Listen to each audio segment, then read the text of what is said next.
ఇంకొక విషయం చూడండి ఒకసారి, ఎంత విచిత్రమో మన భారతదేశం, ముఖ్యంగా ప్రధాని నరేంద్ర మోడీ ఎంతలా దిగజారిలో ఇది చూస్తే అర్థమవుతుంది. సో సరే కొనుక్కోండి, అమెరికా క్షేమం కోరుతూ వైట్ హౌస్ లోని ట్రంప్ ఓవల్ ఆఫీస్ లో ప్రార్థనలు నిర్వహిస్తున్నటువంటి పాస్టర్లు రష్యా నుంచి 30 రోజుల పాటు చమురు కొనుగోలుకు భారత రిఫైనరీలకు వెసులుబాటు కల్పించిన అమెరికా. అసలు రష్యా నుంచి చమురు కొనుగోలు చేయడానికి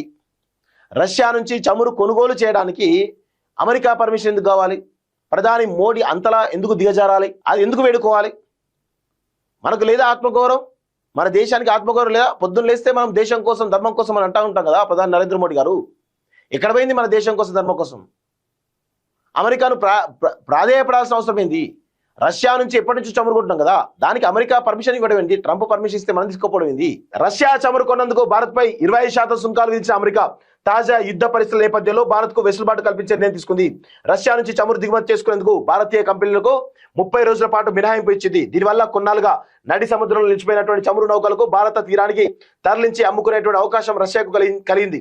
ప్రస్తుతం కొనసాగుతున్నటువంటి భౌగోళిక రాజకీయ ఉద్రిక్త పరిస్థితుల నడుమ ప్రపంచ చమురు మార్కెట్ పై ఒత్తిడి తగ్గించడమే ఈ నిర్ణయం వెనుక ప్రధాన ఉద్దేశమని అమెరికాకు చెందిన 2 ఉన్నత స్థాయి అధికారులు చెప్పారట. సో అంత దారుణంగా ఉన్నది అంటే మనం ఎంతలా దిగజారినమో అర్థం చేసుకోవాలి. భారతదేశం యొక్క పరువును, ప్రతిష్టను మోడీ రోజు రోజుకి దిగజారుస్తున్నట్టుగా కనబడతా ఉంది. అందులో ఇంకా వేరే ఏం ఆప్షన్ కనబడతలేదు. ప్రధాని నరేంద్ర మోడీ ట్రంప్ కు, అమెరికాకు లొంగిపోయినట్టుగా కనబడతా ఉంది తప్ప దేశ ప్రయోజనం కోసమో లేకపోతే రకరకాల వాటి కోసమో ప్రయత్నం చేయడం లేదని చాలా స్పష్టంగా అర్థమవుతోంది. అలాగే అంతర్జాతీయ విపణిలో చమురు సరఫరా నిరంతరాయంగా కొనసాగాలని చూడడమే లక్ష్యంగా ఈ నిర్ణయం తీసుకున్నట్లు అమెరికా ప్రెసిడెంట్ తెలిపారట.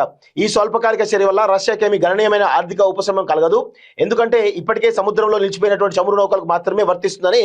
అంటే దానిలో కూడా ఎన్ని కండిషన్స్ చూడండి.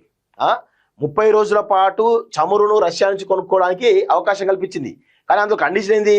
ఆల్రెడీ చమురు నౌకలు ఉన్నాయి, వాటిని తీసుకుపోవడానికి మాత్రమే వర్తిస్తుందట, ఇంకా వేరే దానికి ఉండదట. సో ఈ నిర్ణయం వల్ల రష్యాపై తక్కువ ఆర్థిక ప్రభావం మాత్రమే ఉంటుందని ఆయన పేర్కొన్నారు.